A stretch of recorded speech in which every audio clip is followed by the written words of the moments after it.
अच्छा जी, डॉक्टर साहब ये बताएं कि हमारे यहाँ कोरोना की इस वक्त कौन सी वैक्सीन चल रही है और उसके क्या फ़वाइद हो सकते पाकिस्तान के अंदर जो वैक्सीन जो चल रही है वो चाइना की वैक्सीन है, जो साइनोफार्म के नाम से अवेलेबल है।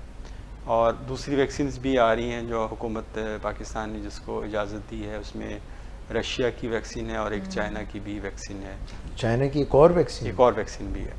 अच्छा, इसमें जो है कि वैक्सीन को का अगर आप इससे पहले समझ लें कि हम वैक्सीन एक्चुअली बेसिकली करती क्या है, ये अगर हम तरीका समझ लें, मैं सादा लफ्ज़ों में आपको एक्सप्लेन करूँगा।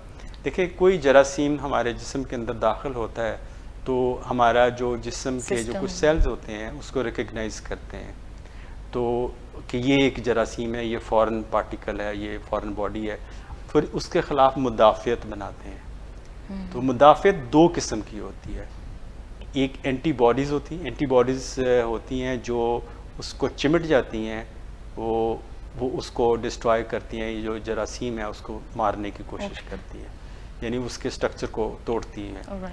अच्छा, इसी तरह जो दूसरा जो रिस्पॉन्स आता है हमें, वो सेलुलर फॉर्म में आता है। कुछ सेल्स ऐसे होते हैं जिसको सेलुलर इम्यूनिटी कहते हैं, वो सेल्स भी उस जरासीम पर अटैक कर रहे होते हैं, यानी इस पर दो तरफा हमला हो रहा होता है जो जरासीम अंदर दाखिल हुआ है।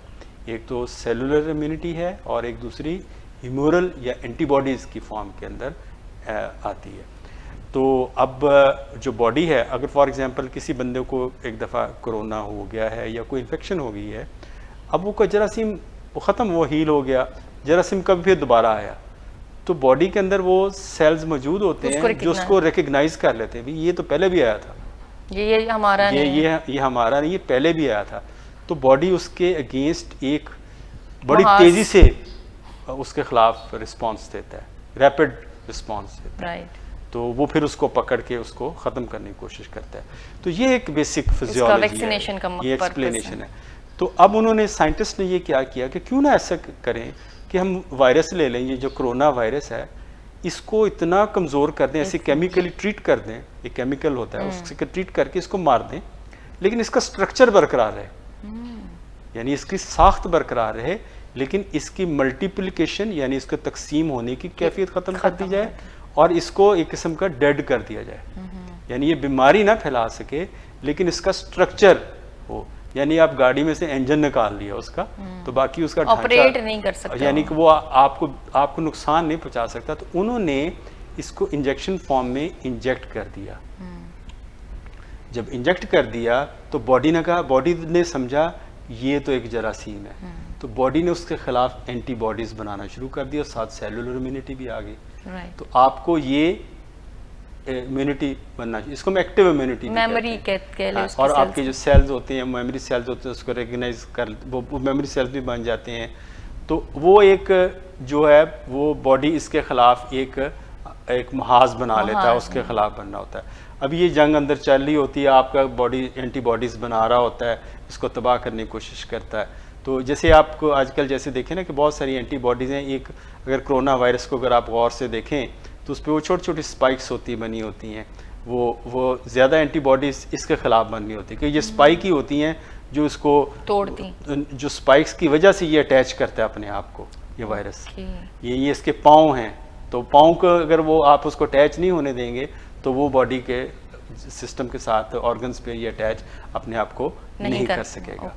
तो ये एक चाइना की जो इन्होंने सिंपल फॉर्म में है। जो अमेरिकन हैं उन्होंने कुछ इसको थोड़ा सा और किया, उन्होंने उसको मॉडिफाई ऐसे किया कि उन्होंने ऐसे किया कि जो एक हम यूज़ करते हैं, थोड़ा सा कॉम्प्लिकेटेड हो जाएगा, मैसेंजर आरएनए जो प्रोटीन बनाना देता है, जो इन स्पाइक्स प्रोटीन को बनाता है, उन्होंने उस आरएनए को, उस सिस्टम को एक छोटे से कैप्सूल के अंदर, माइक्रो नैनो कैप्सूल जिसको हम कह सकते हैं, उसके अंदर डाला और इंजेक्ट कर दिया, ताकि बॉडी वो निकले और फ़ौरन एंटीबॉडीज़ बनना शुरू हों। ये एक अलग टेक्नोलॉजी, लेकिन इसमें प्रॉब्लम ये है कि इस वैक्सीन को, जो अमेरिकन एक वैक्सीन है फाइज़र की, उसको -80 या 70 डिग्री सेंटीग्रेड पे रखना पड़ता है। हालांकि लेकिन जो चाइना की है, ये आप फ्रिज के अंदर भी आप रख के इसको इस्तेमाल कर सकते हैं, ये हमारे मुल्क के लिए काफ़ी बेहतर है। इसमें स्पाइक्स हैं या इसमें वो वायरस पूरा है? इसमें पूरा वायरस है।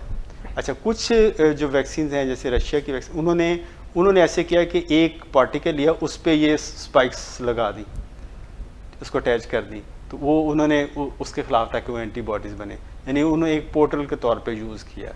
तो बहरहाल खैर जो भी वैक्सीन है वो हमें लगवानी चाहिए और ताकि हमारे अंदर कोई इम्यूनिटी हो। अच्छा, तो ये जो हमारे पास अब सिर्फ एक ये मौसर हथियार है कि इससे एक्टिवली हम बच सकते हैं, लेकिन किसी वैक्सीन लगाने का मकसद ये नहीं कि अब आप 100% अब आप दंदनाते फिरें। exactly, ये हमें वही social distancing, exactly mask wearing और अपनी जो क्राउडिंग है उसको अवॉइड करना है, परहेज उससे करना है, क्योंकि ये इसका जो है वो इन चीज़ों को मेजर्स हमें फिर भी हमें ये लेने हैं।